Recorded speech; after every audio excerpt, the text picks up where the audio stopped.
Сайн байцгаана уу? Монголын орчуудын эвлэлийн дэргэдэх залуу уран бүтээлчдийн нийтлээс зохион байгуулдаг Алтан биер уран зургийн үзэсгэлэн энэ жил 16 дахь удаага нээлттэй амжилттай хийлээ. Тус үзэсгэлэнгийн тэргуун байрын шагналыг эзэлсэн Оргилийн золбоо төгөлдөр залуу уран бүтээлчтэйгээ уулзаж уран бүтээлийн халуун яриа өрнүүлэхээр боллоо. Та бүхэнд халуун саярхна уу?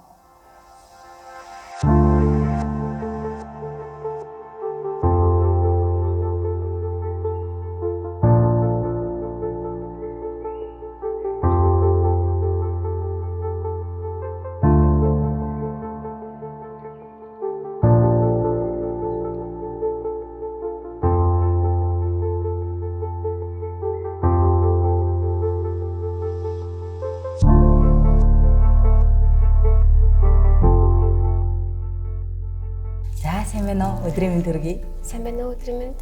За хоёлаа хамтдаа ингээд Монголын орчуудын эвлэлийн үзэсгэлэнгийн төв танхимд сууж байна. Алтан биер үзэсгэлэн гарсан байна. Тэгээд залбаа төгөлдөр маань Алтан биер энэ жилийн 16 дахь удаага болж байгаа үзэсгэлэнд тэргуун байр эзэлсэн байгаа тий. За баяр хүргэе. Баярлалаа. За харин уран бүтээлийн сонин сайхан сүүлийн уран бүтээлээсээ ярил. Миний хувьд бол яг өнгөрсөн 20 онд бол яг бүхлээр нь 20 оны 100 гарсан үзэсгэлэндээ зориулсан л да бүтэн жил хагасыг ерөнхийдөө бол тэгээ сүүн сурал үзэсгэлэн ингээ бүр хамаг бүх цагаа зарцуулаад 8 сард гараад тэрнээс хойш л яг ингээд хэсэг зуртаа бол яг дараагийн үзэсгэлэнгийн төлөвлөгөөгөө ерөнхийдөө амсыгээд яг өөрийн дуртай юм аагээд бас хажуугаар нь чинь энд тийм жижигхэн захиалга хангалтгыг л ер нь амралтын байдалтайсэн тий. Тэгээ одоо Алтан биер үзэсгэлэнд оролцоод тэргуун байр эзэснээр айгүй миний ажлын төлөвлөгөө бас айгүй гоё бүтэн болж гисэн л доо. Яг тэгэхээр нөө үзэсгэлэн гарах ирэх өгсөн учраас одоо яг дараагийнхаа үзэсгэлэнгийн төлөвлөгөөр ороод үзэсгэлэн гарах бэлтгэлдээ ороо явж байгаа. Бүтээлчдийнхээ уран бүтээлийг дэмжих тий. Тэр гараанд нь ахиц одоо шат ахих боломж олгож ин гэсэн үг шүү дээ тий. Үзэсгэлэнгийн эрх нь бол энэ орчуудын эвлэлийн техникийн үзэсгэлэнгийн гэлээр үзэсгэлэн гарах тийм. Тийм, надад бол тэр нөгөө одоо урамшуулал гэх юм уу те. Шагнал нь бол үнэхээр таалагдсан. Яа тэгэхээр миний хувьд бол яг орчуудын эвлэлийн орооны үзэсгэлэнгийн хамт үзэсгэлэн гаргах нь аягүй хол хийсэн л та. Нэгдүгürt би гишүүний өргөдлөгөө аягүй удаа явцсан. Тэгээд өргөдлөгснөөс хойш магадгүй тодорхой хугацаанд дараа л авах байсан байх гэж бодсон. Тэгэхээр яг би яг өөрийнхөө дотроо бол дараа жил үзэсгэлэн төлөвлөсөн. Хаана гарахаа шийдээгүй. Ерөнхий концепц яг дотроо бодоо явуулсан. Одоо тэнгууд нөө бүх зүйл тодорхой заалн бэлэн. Тэгэхээр зэрэг яг одоо үзэсгэлэнгийн ажилд ороод одоо заалныхаа барилтыг хараад одоо санаануудаа илүү судалгаа хийгээл явж байгаа. За окей. Ер нь бол одоо анх уран зурагтай танилцсан төвхтэй суралцсан төвх. За өнөөдрийн яг одоо надтай хамт сууж байгаа залбаа төгөлдрийг бий болгосон төвхийг хаалцаж. Миний хувьд бол яг манай ээж зураач хүмүүссэн. Тэгээд яг л одоо урлагийн орчинд төссөн. Тэгээд яг бид нэр хөдөө орон нутагт амьдардаг юмсэндээ манай ээж бол үргэлж уран бүтээлээ хийдэг. Тэгээд өдөр нь ажиллаж шүнжэнгөө зураг зурчдаг. Тэгээд өөрөө бас сайн дураараа зургийн дугуйлан ажилладаг гэсэн манай ээж. Тэгээд тэр зургийн дугуйланд 2 дугаар ангиас хойш ерөнхийдөө явсан. Тэгээд одоо би нөө багадаа зурж исэн зурнуудаа харахаар ингээд цаанаасаа нөгөө нэг юм орчнын тиймээс болохоор кодлогдсон. Өөрөөр зураач болно л гэж бодсон. Тэгээ өөр мэрэгчлэлтэй болно гэсэн бодол байхгүй. Тэгчээлтэй уг нь айгүй сайн байсан мөртлөө тэгээд зураач болно гэж бодсон. Тэгэнгүүт маа зарим багш нар одоо юу гэдэг чинь хим биологиор явдаг тийм санал тавьж исэн үед гэдэг. Тэгээд өөрөө бүр багадаа тийм бодолтой болсон кодлогдсон болохоор тэгэл дүрслэх хөрлөгийн дэд зурвалд нар мант хашаага шат болж ирсэн. Тэгээд одоо төгсөөд анхны орлон. Төгсөөд би чинь анхны орлонтой болоогүй маа. Ер нь бол төгсөөд дахиад пошроо сургуульд явцсан. Тэгээд тэндээ бол яг ингээд бас яг мэрэгчлэрээ юу, төгсөхээр юу. Тийм одоо ер нь бол жоохон өөр мэрэгчлэр. Гэхдээ би яг тэр сургуулийг бол дуусгав л те. Ер нь бол яг хувийн шилтгаан, бас цоглын шилтгаанчсан тэгээд сургуулиасаа буцаж хүрчээ 2 жил орчим нараа. Ерөнхийдөө бол нийт нэг төрөлхийн сургуулиудаар нэг 7-8 жил яваа сурцсан гэсэн. Тэгээд буцаж ирээд 2013 онд хүрч ирээд анхны орлонгууд айгүй тийм хөгжилтэй л дээ. Хамгийн анх яг Монголд хүрч ирээд айгүй сонин жингүүтсэн л дээ. Юу ихэ мэдэхгүй, яхаа мэдэхгүй. Тэгээд тэр үед нэг гэр бүлтэй болоод бас нэг жирэмсэн болцсон. Гэхдээ би нэг ямар нэг юм хийх ёстой гэсэн бодолтой. Тэгээд Монгол зургийн одоо бие орлон дээр нэгдсэн нийгэмлэгийн орлон гэдэг. Тэнд нэг ширээ манай Монгол зургийнхан гаргаж өгөөд тухайн үедээ бас нэг хүн байхгүй лсэн ш. Тэгээд тэнд ганцхан ширээтэй нэг буланд нь суугаалаа анхныхаа үзэсгэлэн бэлжсэн. Тэгээд анхны үзэсгэлэнгээ яг нэг 8 сартаа жирэмсэн байхтай гаргаж ирсэн. Тийм. Тэгээд тэрний дараа бол бас нэг хэсэгт аягүй хэцүү байсан. Яг өвөл гаргацсан. Тэгээд зунжангаа, хаваржангаа, намаржангаа ажлаа үзэсгэлэн гаргацсан. Тэгээ хамаг нөгөө нэг дөнгөж сургууль төгссөн ямар ч мөнгө зүйн байхгүй хамаг маш авцсан.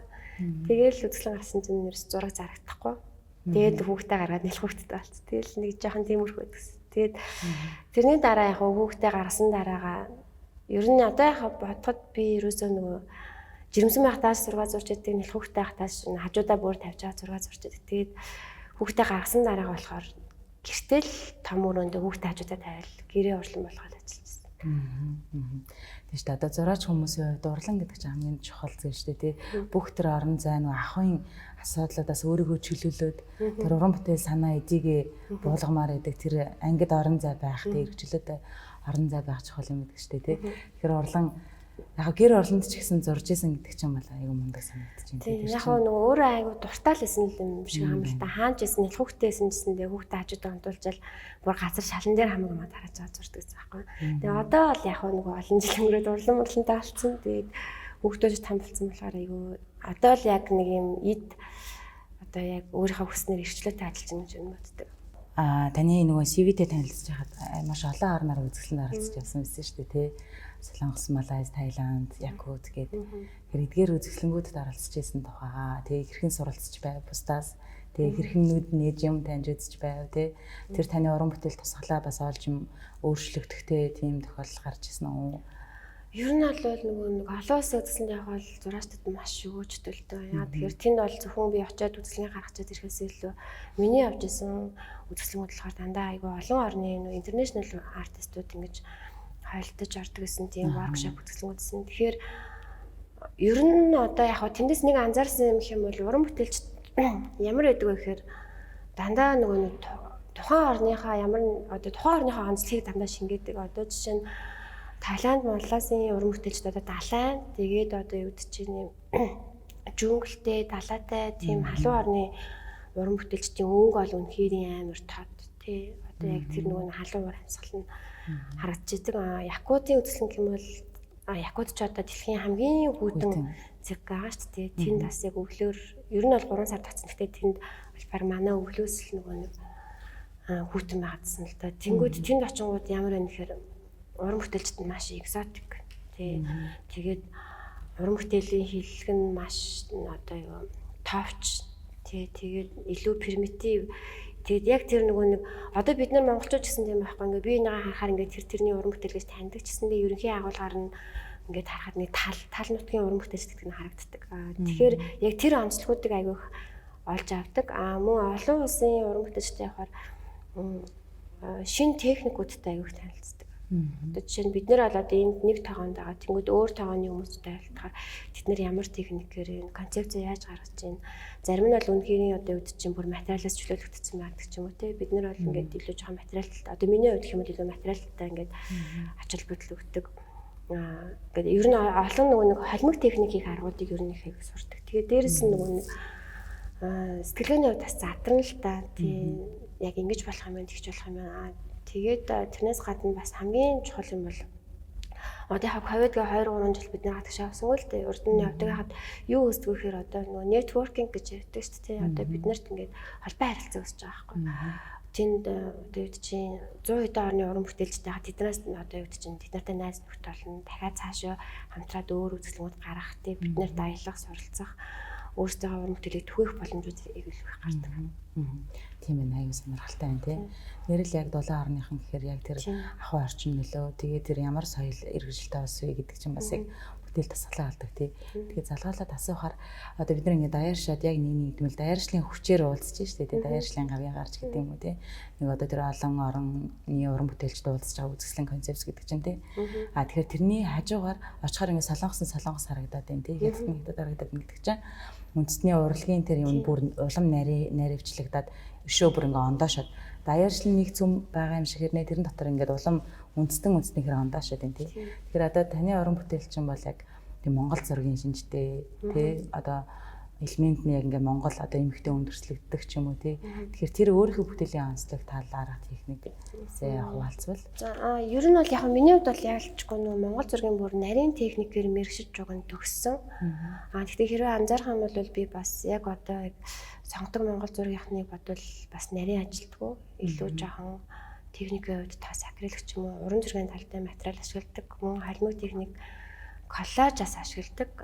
Тэгээд сонгодог монгол зургийг бодвол илүү жоохон нарийн ажиллагаа байх та. Гэхдээ энэ яагаад ингэдэг юм бол миний хувьд илүү нөгөө нэг юм задлахыг хүсдэг, чөлөөлөхийг хүсдэг. Жишээ нь ингээд мэдээч хэрэг одоо зурган дээрээ ингээд усаатан зүүн ч юм уу монгол зургийн одоо монгол уламжлалт элементүүдийг авсан байсан гэсэн хажуугаар нь би өөрийнхөө одоо айдентитиг аягүй харуулах хүсдэг. Одоо чинь би хэм бэ гэх юм бол миний хувьд өссөн орчин маань нэг өөр аягүй онцлогтой. Хэдий одоо бүр манайх бүр ингээд мал дээр хөдөө байсан үе байгаа гэсэн манай ээж бол Болгар туссан. Ер нь бол анх Монголд ирэхдээ монгол хэл мэддэггүй хүн байсан. Аав ээжээр хойлоо нэг нь Ленинград, нэг нь Москвад туссан. Тэгээд нэм одоо яг тухайн үеийнхаа нийгмийн байдлаар жоохон одоо тэр үед чинь хүмүүс нэг жоохон юм оршдсон ч юм уу эсвэл одоо нэг юм пост соц орнууд дэсэн хүмүүс нэг хагас европчсан маягийн тийм явтайсан л да. Хүмүүжлэлтэй яг тэр нь ингээд манай гэрт бас байдгаас аюу тийм хайлнаг. Яг мал дээр мал маллаад байгаа мөртлөө тэр юм нь байдаг. Одоо дандаа орс номнууд уншдаг ч юм уу тий аавж тийм. Тэгээд дараа нь би Монгол зургийн анги төгсөөд пошт очиод бас арай өөр чиглэлийн юм олж хараад тэгээд одоо миний айдентити юу юм бэ гэж би өөрөө бодохоор уламжлал болоо шинжилгээг хослуулсан тийм одоо юу гэж миний зүрхэнд бол яг тийм мэдрэмж байгаа байхгүй. Шинэ би Монгол зургийн анги төгсөн гэсэндээ Европын урлагт тасар дуртай. Тий одоо юу гэж Европын архитектурт дуртай тий. Тэгэхээр эднээсийг аль болох бүгдийг нэг юу яадаг цоглуулж оруулж ирдэг. Тийм учраас бүтээлүүд маань ингээ зарим хүмүүс харахаар төгдөлдөж чи Монгол зургаар зураад байгаа юм шиг өөртлөө Европ деталууд оруулаад идэх гэж ярьдаг. Тэгэхээр аль аль нь л ерөнхийдөө сүлж оруулдаг. Сонирхолтой байна тий. За одоо яг энэ Алтан бэр 16-д тэргүүн барьсан Living with Trauma гэдэг зураг байгаа тий. Тэгэхээр энэ зураг дээр ингээд төрслөгдсөн төрслөгийн тухай, агуулгын тухай яг энэ бүтээл зөвхөн энэ бүтээл төрсөн одоо тухай ярил. Энэ бүтээл маань болохоор ер нь бол эхлэл нь бол 2018 онд эхэлсэн. Тэгээд 2 цоврал 2 м 50-тай 2 бүтээл хоёулаа нэг нэрийн доор явдаг. Гэтэ Living with Trauma 2-1 гэсэн дээр тавигдсан байгаа. Энэ нь бол яг ингээд энэ бол жоох ингээд хавийн асуудал яриад байгаа юм шиг болгож магадгүй хүн болгонд байдаг гэж магадгүй асуудал байна. Энэгээр юу үзүүлэх юм гэхээр хүн болгонд ингээд амьдралын сайн муу дурсамжууд гэдэг сэтгэлийн шарах одоо траума гэхээр сэтгэлийн шарах гэхээс илүү сэтгэл зүйн хувьд бол бэрхтлийн тал авсан ч юм уу тийм үед байдаг. Тэр нь ингээд насан туршаа өргөлж тухайн үнийг дагаж идэг. Тодорхой хэмжээнд амьдралд нь шийдвэрт нь нөлөө үзүүлдэг. Одоо жишээ нь бүр муугаар ярих юм бол юу гэдэг чинь ингээд хүчирхийлэл төссөн хүчирхийлэгч болдог ч гэх юм уу тий. Тэр хүүхд болгоод тэрийг хүсгүй байгаа мөртлөө тэрийг хийж байгаа. Тэр нэг юм одоо энэ бол яг Фройдын онлоор болохоор яг тийм гэж одоо уг нь бол гатлагдсан гэх юм уу тий. Тийм байгаа. Гэхдээ сүүлд бол яг уучаад Адлерийн юугаар болохоор сэтгэл судлалын юугаар болохоор тийм бай бас байгаалгүй л гэдэг тийм байгаа. Тэгэхээр энийг бол яг тухайн үед би өөрийгөө аягүй анзаарсан л да. Хүсээгүй зүйлээ хийгээд байдаг тийм үе надад байдаг гэсэн байхгүй. Би ийм хүн болохыг хүсээгүй. Би ийм үйл гарахыг хүсээгүй. Гэхдээ би өөрийн мэдлэгөө тодорхой хэмжээний татамжтайгаар тэр зүйлийг хийгээд байна гэдэг тийм мэдрэмж. Тэгэхээр би тэрийг даван туулахын тулд 2018 онд эхлээд одоо ингээд одоо 22 онд чинь ингээд 4 жил. Гэхдээ энэ зураг үзсэн нь бол зэлгцсэн нь бол одоо яг 21 онд л та. Тэгээ 3 жилийн хугацаанд ерөнхийдөө ингээд яг өөрийнхөө сэтгэл зүйн процессыг ингэж тухайн зурганд шингээж авсан. Хоёр зурганд хоёуланд нь надад дэвд чинь ийм асуудал байна. Надад ийм дотоодын комплекс байна. Энэс л би ингэж юм. Надад ийм сэтгэлийн траума байна. Энийг би даван туулж чадахгүй байгаа учраас тэр зүйлийг тодорхой хэмжээний циклтэйгээр давтан хийгээд байна. Энэнгөр болохоор би өөрийнхөө яг тэр нөгөө нэг даван туулж чадахгүйсэн асуудлуудаас тодорхой хэмжээнд хайж чадсан. Тэгэхээр энэ нь болохоор миний хувьд бол нэг амьдралын маань жижигхэн даван туултыг өгүүлсэн тийм ер нь зурлууд басан л та. Өөргөө сэтгэл зүйд болоод байгаа дээр зомлоос гарч байгаа нэг гаргалгаа ингэж үзэж ялж штэ тийм. Бас яг зориг шаардсан л да. Энэ болохоор яг миний хувийн асуудал зүгээр үзэсгэлэнт ингээд дэлгэх одоо хэрэгтэй хэрэггүй гэж бас аяг бодсон. Гэхдээ нэгэнд одоо уран бүтээлчд хийсэн тохиолдолд ер нь дэлгэхийг хүсдэг. Тийм учраас ер нь дэлгэсэн. Баярлалаа. Ер нь одоо ингээд таны бүтээлд уран бүтээлд юм эсвэл хувийн уран бүтээлчийн тэр индивид байгаа байдал тийм үү? Эсвэл таны одоо үзэсгэлэн дэлгэгдсэн бүтээлүүд дээр одоо үзэгчдээс юм уу уран бүтээлчдээс ирж ирсэн сонирхолтой комментүүд байвал хавалцаач тий. Тэр коммент нь танд ингээд эерэг өнөлөөл үзүүлэх юм уу, ирч хүч авсан байд юм уу, эсвэл шүүмж болд түүнийг аваад ингээд хөгжүүлээд аваа гарсан тийм нэг шат тагсан ч байд юм уу. Тийм сонирхолтой комментуудаас авалцаж. Яг айхтар шүүмжлээл ингээд идэх хүмүүс бол нэг байдгүй. Ихэнхдээ ингээд айгүй надад ингээд айгүй сайхан юмнууд л ирдэг л дээ. Одоо үзэсгэлэн дээр ингээд бүр ингээд үзэсгэлэнгүүд үзээд хүмүүс ингээд бүтэн бичвэр оруулаад медиум дээр тавьдаг ч юм уу дандаа урам өгдөг. Тэрнээс нь ерөөхдөө айгүй цаашаа юм их одоо урам зөө. Одоо ер нь бол биднэрт урам бүтээлчд өөрснөө айгүй нэг өөрийн мэдлгүй эго өндөртэй байгааддаг. Тэрийг нөгөө тижээж өгдөг. Тэгээд тэгэнгүүт цаашаа юм их тэмүүлдэг. Хүмүүс бол яг эгог ингээ айгүй муугаар ярьдаг л та. Гэхдээ урам бүтээлчд бол угаасаа байдаг. Тэрнгүүрээ тижээгдэж амьдэрдэг. Тийм хүмүүс. Тэгэхээр тэр нь айгүй урам өгдөг. Яг надад ингээд яг миний амьдралыг айгүй эргүүлсэн нэг юм юу гэдэг юм аа.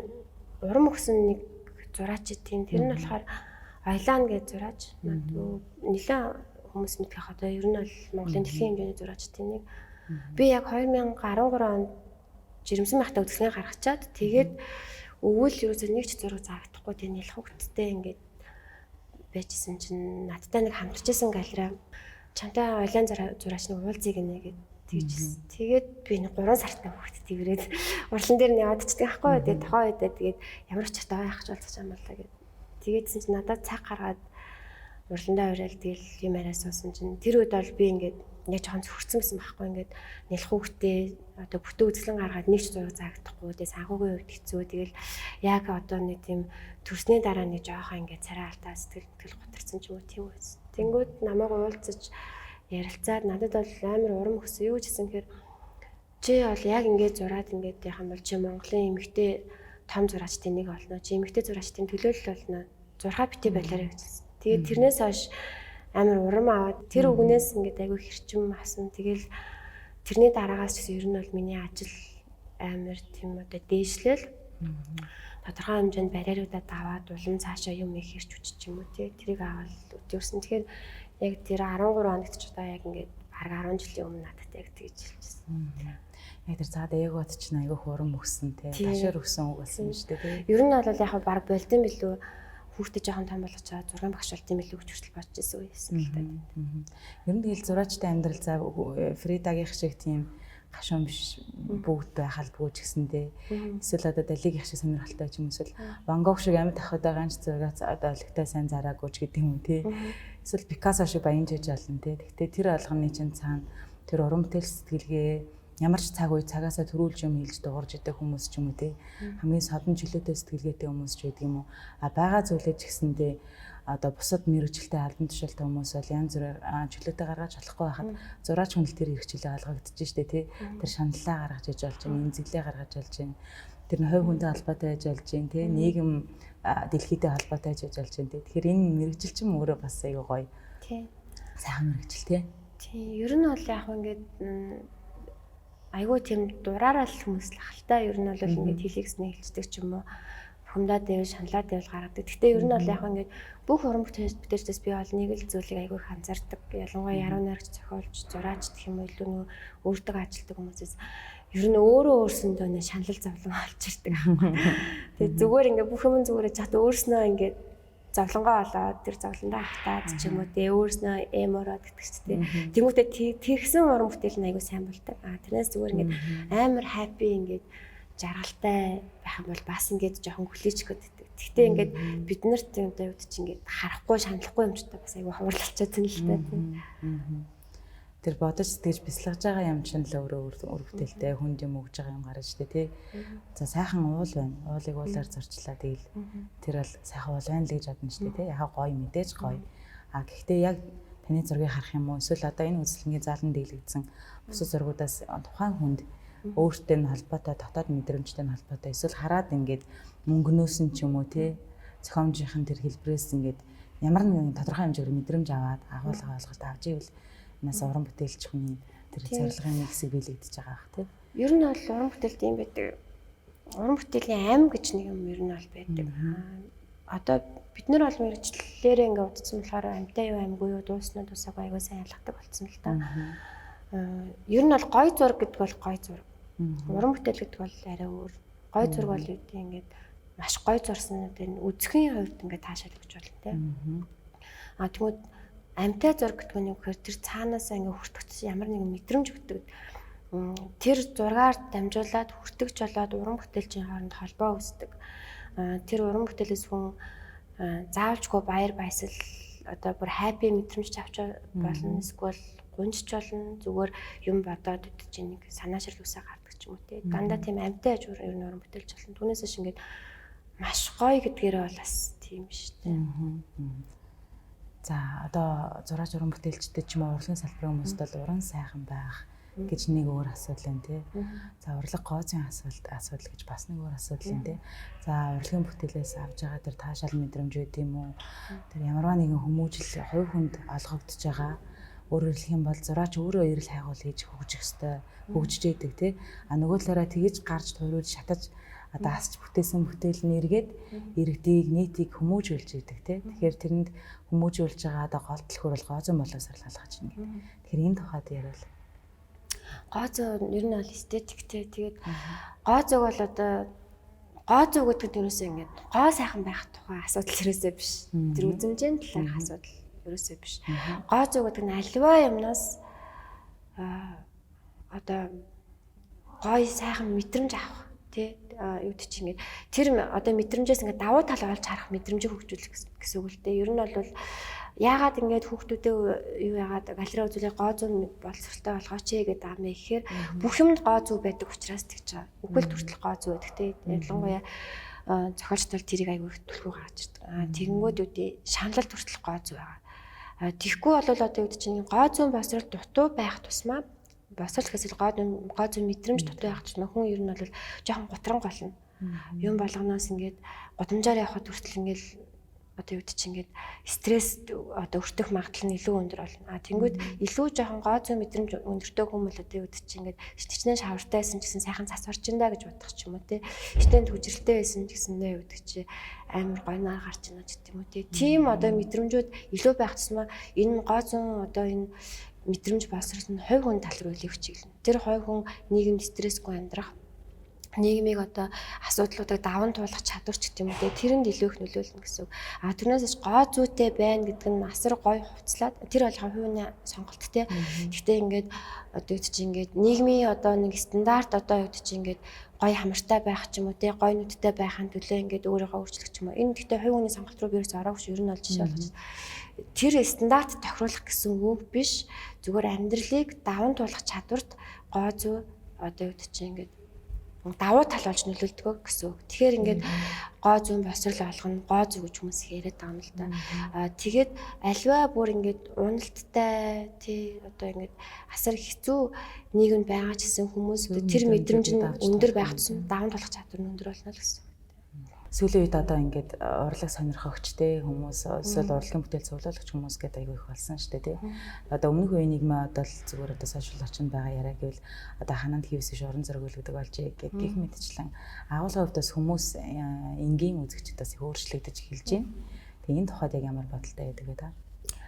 Энэ бол яг үнэлтэй хүмүүс нэг хийвслэгдэг гэж одоо уран зураг үлгдэг болсон гэдэг нь бол үнэн. Яг тэгэхээр одоо надад одоо яг чөлөөт уран бүтээлчээр ажилласан 10 жилийн хугацаанд бол хүмүүсийн хэрхэн хавьсан өөрчлөгдөж урлаг тандж байгаа хандлага нь өөрчлөгдөж байгааг ерөнхийдөө бол анзаарч мэдэрч байна. Тэгээд яагаад хүмүүс уран зураг худалдаж авдаг вэ гэдэг энэ олон шалтгаантай.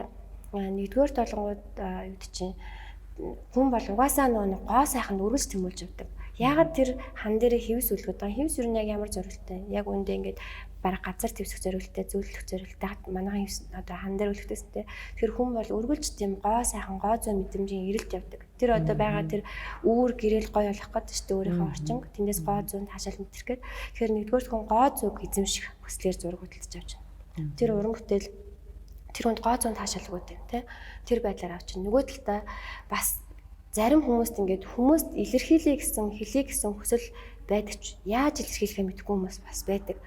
Тэнгүүтээ ямар нэгэн зургийг хараад энэ яг миний дотоод мэдрэмж мөн байна гэж олдог. Тийм хүмүүсээс зураг авдаг. Яг өөрийнхөө тэр нөгөө мэдэрдэг. Одоо бид нарт мэдрэмжийг яг өгөр илэрхийлж болохгүй байхгүй. Одоо би ингээд уй тоглохаараа яг ингээд өдөрт чинь мэс шиг болдог ч тийм үү. Тийм юм мэдээж байдаг байхгүй. Тэр бол ингээд хүн болгоны уй тоглох гуйнах цаг үе, баяртай байх, жаргалтай байх цаг үе бүгдээр өөр өнгөтэй. Тэрийг юу гаргадаг вэ? Урлагийг гаргадаг. Тэгэхээр тэр мэдрэмжийг авсан хүн тэр өөрийнхөө мэдрэмжийг ч юм уу өөртөө ингээд дандаа ингээд сэтгэл дотн байдаг, дандаа сэтгэл зүйн асуудлаа гаргахын тулд зураг авч байна. Бас зурагт одоо бас нэг ямар ач холбогдол өгөхөөр зураг бол яг үнэндээ бол бас тодорхой хэмжээний хөрөнгө хүний аливаа зүйлийг өмчлөдөг тэр сэтгэлд хөрөнгөтэй байх те эзүүлтэй байх тэр сэтгэл ханамжийг бас ингэж бас дагуулдаг. Одоо жишээ нь бид нэр ингээд хамгийн энгийнээр тайлбарлах юм бол бид нар бүгдээрээ гар утсан дээрээ цагтаа те бид нэр ингээд тэнгууд яагаад хүн үнэтэй цаг зүгээд байгаа. Бид нэр ингээд цаг харыг бол гар утснаас харж болж тэнгууд үнэтэй цаг ингэ зүүж штэ те. Энэ бол хүн өөрийгөө илэрхийлэх тэр илэрхийлэмжиндээ ач холбогдол өгч байна гэсэн үг. Тэгэхээр яг зурган дээр бас яг тэр бас давхар даалтаж авдаг. Зарим худалдан авагчд бол ингээд зургандаа ач холбогдол өгөхөөс илүү тэр үнэтэй зургийг эзэмшиж байгаа гэдэг тэр сэтгэл зүйтэй бас байх нь ч. Гэхдээ тэр нь бол асар зөвхөн ихэнхдээ бол яг тэр өөрт нь байдаг тэр мэдрэмжийг гаргасан ч юм уу өөрт нь одоо үүд чинь халуун дулаан тэр дурсамжийн сэтгэдэг ч юм уу тэр мэдрэмжийг бодлож авч байгаа байхгүй юу. Тэгээд дээрэс нь бас үүд чинь харах тоолондоо баясгал төрдөг тэр гой зүг бодлож авч байгаа. Түүнээс иш зургууд яагаад ингэж ийм хэмт материалаар бүтээд ийм үнэтэй байдаг юм бэ гэхээр тэр хүнд тэр мэдрэмжийг өгч байгаа учраас үнэтэйгаа. Урдлаг ер нь юу өгдөг гэхээр хүн дандаа мэдрэмж өгдөг. Яруу нарчсан ялгаагүй шүү дээ. Ингээд шүлгийн ном худалдаж авлаа. Тэр шүлгийг уншаад хүн догтлдог. Яг өөрийгөө олж хардаг шүү дээ. Яг үнэндээ тэрийг материалгаар хэмжих юм бол зүгээр хууц цаас шүү дээ. Тэгэхэд тэн дээр байгаа үг бичих зүгнүүд юу гэж нэг хүнд мэдрэмж өгч байгаа. Дуу ч гэсэн тийм те 2 минутын хугацаа одоо үүд чинь хуцаа хараад өнгөрөх тийм хугацаа те. Тэнгүүд тэр хооронд хүн гой бишрэх одоо үүд чинь бүр зарим нь дуусан цаад өөрөө дуучин байсан бол ямар гоё. Дандаа энэ мэдрэмжийн асуудал. Тэгэхээр урлагийн бүтээл худалдаж авч байгаа хүн бол өөрийнхөө мэдрэмжинд зориулж өөртөө зориулж хөрөнгө оруулалт хийж байгаа гэсэн. Яг үнэн тий. Тэгээд одоо энэ контентын маань зорилгын бас нэг хэсэг нь бол одоо үзэгчдийгээ тий нийт хүмүүсийг бол ингээд үзлэн үзэх галерей үзэхэд уриалж байгаа байхгүй. Одоо өнөөдөр бидний өнөөгийн нийгэмд бол ингээд бид нар галерей янз янзын төвшөнд үзэж байна тий. Утсаар, цахимаар, телевизээр, виртуал ертөнцөөр үзэж байна тий. Гэхдээ л нөгөө л нэг одоо Эрмитаж чанал урчин тий нөгөө л нэг Тертикович очирлаж үзсэн хിവэрэл байна тий. Тэгээ галерей ингээд мөнхөд үн цэн өсч идэг юм сайхан газар байт юм. Тэгээд яагаад ингээд галерей үргэлж ийм виртуал ертөнц хүчтэй хөгжөөд хахад галерей үнцэн болон өсөд идэм бэ. За энэ дээр бол нэг юм байгаа. Яа тэгэхээр уран бүтээлд юугаа шингээдэг вэ гэхээр зүгээр юм хост материал тий бодог шингээдэггүй. Юу гэхээр уран бүтээлч тэр уран бүтээлдээ сэтгэлээ, хөдөлмөрөө, цаг заваа, өөрийнхөө мэдрэмжийг, өөрийнхөө үн цэнийг хэлэх гэсэн санаагаа гэдэг бүх юмыг ингэ шингээж өгдөг. Ер нь бол өөрийнхөө одоо сэтгэлээс тасалж аваад тэнд одоо хостон дээр буулгаж байгаа. Хэрвээ үгүй бисэн бол энэ зургууд бол ямар ч үн цэнэгүй. Зүгээр модон рам, зотон тосон бүдэг юм байна. Тэнгүүд тэр уран бүтээлч тэр өөрийнхөө эрчим энерги сэтгэл зүгээс тасалж өгсөн учраас хүмүүс виртуал орчинд харахаараа уран бүтээлийн сайн мэдэрдэггүй. Галерей орчинд хүрч ирээд тэр одоо юу чинь зурагтаа тулж харилцаж тэр одоо нэг өгөл тавалтаа авдаг байна тий. Тэгэхээр нэгдүгээр тийм учраас хүмүүс галерей үзэх нь виртуал байдлаас харахаас шал өөр. Одоо тэр бол ингээд айгүй энгийн 2 м 50 зургийг хараад өмнө нь зогсоход ямар мэдрэмж төрөх вэ? Тэрийг гар утсан дээрээ ингээд ил цагц шиг байдлаар харахад ямар мэдрэмж төрөх вэ? Тэр зүгээр зургийн маасны өвдөл автлаас л ингээд зөрүү гарч ирнэ тийм байна. Хоёрдугаар талангууд ер нь бол хамгийн их хүмүүс ярьдаг юм бол гоо зүүн мэдрэмж шүү дээ тий. Тэгэхээр зэрэг би бол ялангуяа энэ хүүхдүүдэд дагуулж галерей үзээсэй гэж аяг хүсдэг байхгүй. Хүүхдүүд бол ихний ээлжин зүгээр Google тайруулал гараа явчихдаг. Тэнгүүд ингээд дахин үзүүлээд тахаар сүултээ тэд чинь дуртай өнгөтэй болдог, дуртай зурагтай болдог. Дуртай зураачтай болно, дуртай өөрийн гэсэн хэв маягийг мэдэрдэг болно. Тэгээд тэр цаашдаа нэг гоо зүүн боловсролт нь заавал дүрслэг урлагийн хичээлээр дамжуулж үзэж хааснараа яг тэр тал тухамсарт нь сууж өгч идэг. Тийм болохоор хүүхдүүдэд бас галерей үзүүлэх айгүй тийм нийтээ ач холбогдолтой одоо. Дээрэс нь хувь хүн бас одоо гэдэг чинь ингээл надад айгүй олон хүмүүс гэдэг байхгүй юу? Би зураг ойлгодгүй гэдэг байхгүй юу? Би галерей ороод яг яах ёстойгоо сайн мэддэггүй өдргээд. Эхэндээ тийм байж болно л доо. Гэтэ явах тусам үзэх тусам мод юу гэдэг чинь ингээд тэр нөгөө дүрслэг урлагтаас нүүр харж байгаа байхгүй юу? Үзээд байх тусам сайн мууг нь мэддэг болно, чанарыг мэддэг болно. Одоо зарим бас ингээд наад нүхтэ харж байгаа анхандаа бол юу ч ойлгохгүй гэл ингээл явдаг гэсэн тэгэл ингээл зурулгаж байгаа юм болохоор ингээл үүд чинь бүр хамгийн наад захаа одоо юу бод Чингис хааны зурвалын яаж хамаар гэдэг ч юм уу те юмэр зурвалын адэр гэж ярьдаг хүмүүс байсан бол дагуулаад галерей үзэл ингээ яваад тахсан нүүдэлч ингээд мэдрэмж нь бүр өндөрсөд өнгөний тухай ярьдаг болоо одоо юу чи миний яг энэ мэдрэмжийг гаргасан зураг бол энэ одоо өөрийнхөө тэр дотоод мэдрэмж рүү ингэж орж эхэлж байгаа байхгүй. Тэр дотоод мэдрэмж болоод төрслөг урлагийн бүтээл холбогдож байгаа тэр холбоос нь илүү гүнзгий болоод өөрийнх нь тэр гоо зүүн мэдрэмж таашаал тэгээ зургнаас юуг авч өгдөг вэ гэдгийг мэдэрдэг тийм болт юм лээ. Тэгэхээр ер нь аль болох хүмүүс галерей үзвэл бас их зүгээр. Тэгээ манай монголчин бас өөрхий бүх галерейнууд л баг үнэгүй шүү дээ яг үүндээ бол. Тийм яг үнэ тийм. Нэг үе одоо л бас айгу олон галерейт олцсон байна. Маш олон галерейт олцсон байна. Энэ яг нэг соёл урлагийн руу чиглэж байгаа бодлогын бас нэг хэс төвшил харагдаж байгаа хэл та тийм. Яг үнэ үзэл ах хэрэгтэй, яваад ах хэрэгтэй тий. Тэр гэр бүлийн соёлд бол тэр ёс суртахууны хэмжээ одоо тэндээ тавигддаг юм байна тий. Одоо урлагийн боловсрлоор бол тэр этик ёс зүйтэй тэр иргэн бий болох нь шүү дээ тий. Тэгэхээр заавал ингээд өндөр түвшин шууд одоо жишээ нь таны зургийг бол шууд ойлгох албагүй байх нь шүү дээ тий. Үзээлээ. Үзэл ихний ялж байгаа хөвшил болгох. Гэтэ тэргүй тарих одоо үд чинь хүний мэдрэмжтэй чинь биднээс илүү ухаантай байхгүй. Бид нар ингээд өөрснийгаа ингээд одоо кодлог ахгүй одоо чинь би бол одоо үд чинь би өстөө нэрэ техник технологи мэдэхгүй гэж өөрийгөө кодлол мэдчихэж мэдэхгүй байхгүй. Тэнгүүс сонирхоод яд чинь Google-д ямар учиртай ингээд хараад тахаар нөө таних тусам өөрөө тархиж ажиллаад тэрийг мэдэрдэг шиг уран зурагт ч гэсэндээ урлаг ч гэсэн хүн өөрийгөө нэг хэрэгтэй байхгүй. Би урлаг ойлгодгүй гэдэг чинь ерөөс өөрийгөө кодлж хааж байгаа байхгүй. Ингээ өөрийгөө төгжиж байгаа. Тэгэхгүй ингээд баг зэрэг хаалганы онгоолгоод орж гараад тэгээд танилцаад одоо шинэ газар очиод бид нэр явсаар гад нэг хотоо мэддэг болдог шүү дээ. Тэр шиг ингээд өөрөө өөртөө одоо үд чи одоо мэдрэмжээр ч юм аялах тийм боломжийг бас өгч байгаа хэрэгтэй. Тэр одоо ингээ харахад чи яг зураачдын тосон бодгон үнэртгэхээс ахвалал галерей мэдрэмж авахт өөр шүү дээ тий. Тосон бодог үнэртэж, бэрийн бичлэлт нарийн бүх юм харагдаж байна те. Их мэдчлэнгээр тэр өгж байгаа торгон мэдрэмж, амин мэдрэмж бол хамгийн илүү гоё юм. Тэгээ хамтдаа цаг гаргаж ярилцсанд бол маш их баярлалаа. Тэгээ сонирхолтой ертөнцтэй маш гоё уран бүтээлч. Тэгээд уран бүтээлд нь өндөр амжилт хүсье. Маш их баярлалаа. За баярлалаа. Урьж оролцуулснаас баярлалаа. За.